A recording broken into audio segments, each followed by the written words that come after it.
now, RC Tech Tips with the real jerk. What is going on, guys? Here's another tech tip for you LMT gurus.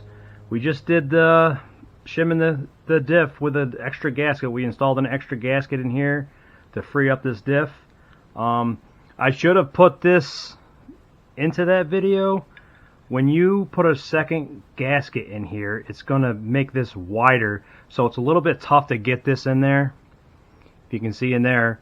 So what I do is I take that and I put that bearing down in where it goes, and I push in and I push down at the same time.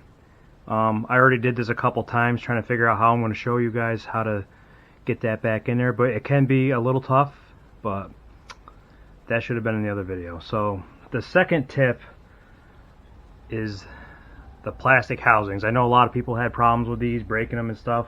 I personally, we never broke one, but I seen a tech tip from Kevin Hetmansky, one of the designers of the LMT. He said to glue these cases together. So what he's talking about is gluing this end with the entire housing. So you glue these two sides in. This side's already done. I glued my fingers together a little bit, but that's alright, we'll get through that.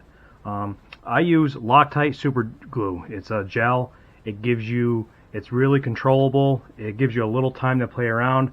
I glue it, I put my screws in, and if you use like a thin super glue or something like that, it's probably gonna go everywhere, number one, and you're just not gonna be able to have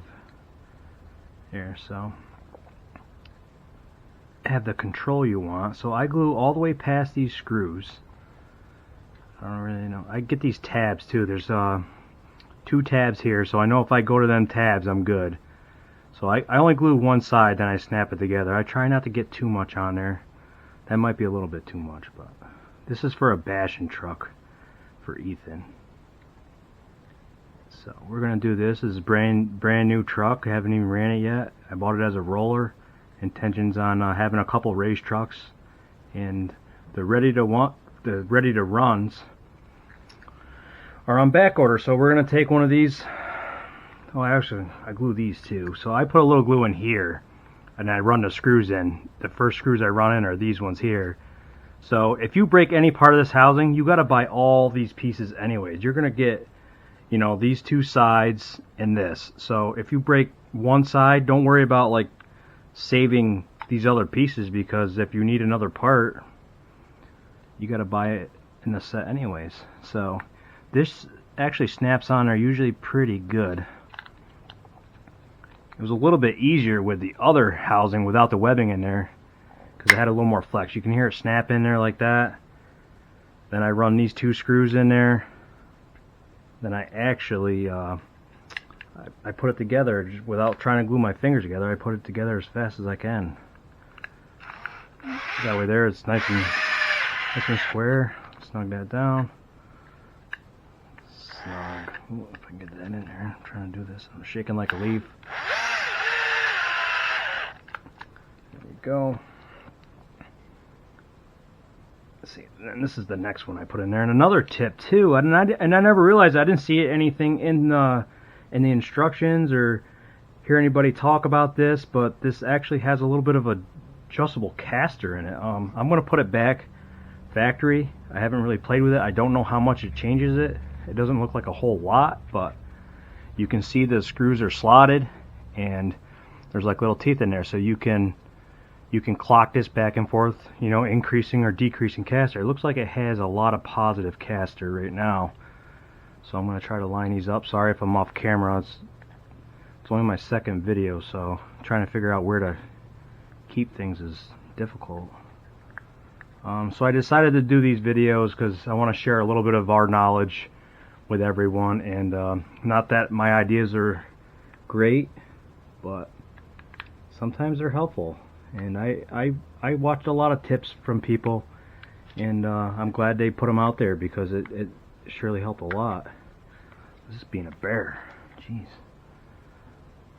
I gotta go off camera for a second, line this up. I can't stick my head in the... There. Got it. Alright. So then I put these screws right in there. Tony told me it was hard working on a truck and trying to film it, and he's right. So give a shout out to your favorite guys you like to watch wrench on trucks and say thank you, because I sure am. So basically I just put this, put these in there. I'm going to change my bit. I'm going to speed bit it in. I don't recommend it unless you're very comfortable with your drill and you've been doing it before, you got good quality bits.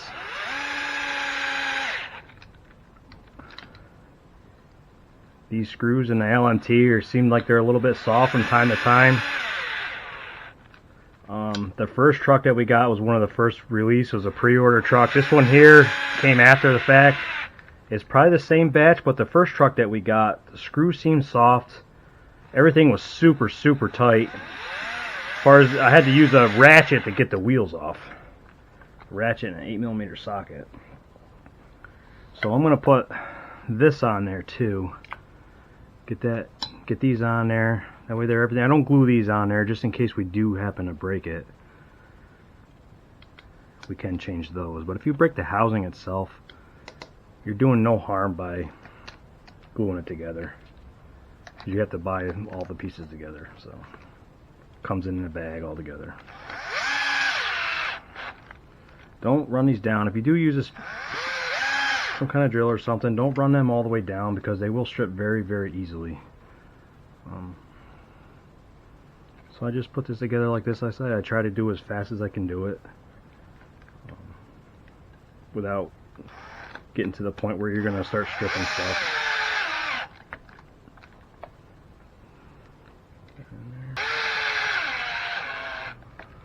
Alright.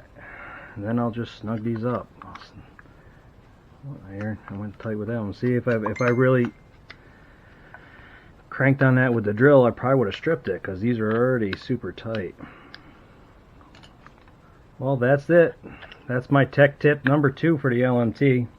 Hopefully, if when I'm wrenching on stuff and I see something that I know will help people out a little bit, I'll try to snap the camera on. I'll try to keep it ready, and we'll get it out to you. But there it is. I mean, give it some time before you start putting your links on and stuff like that, and putting the rest of it together, because you can get this all apart.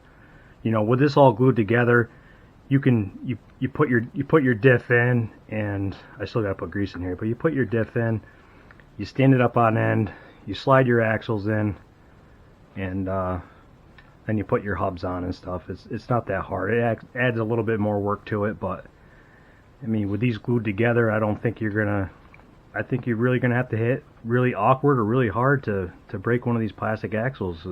The aluminum axles look awesome. I actually have a set coming, but they're $400. I think even if you have the first version, if you can't afford a set of aluminum axles, and the ones with the webbing in it aren't available right now, they're already on back order. Take it apart, clean it really good with alcohol, or I use a motor spray for RCs. I'll spray it on a paper towel. I'll clean this area really well on all 3 pieces, and take it apart. Glue these on. You get to know your truck a little bit too. And if you have to refer back to this video, I'm glad I could do it for you. And that's it, guys. Happy RCing. Thanks.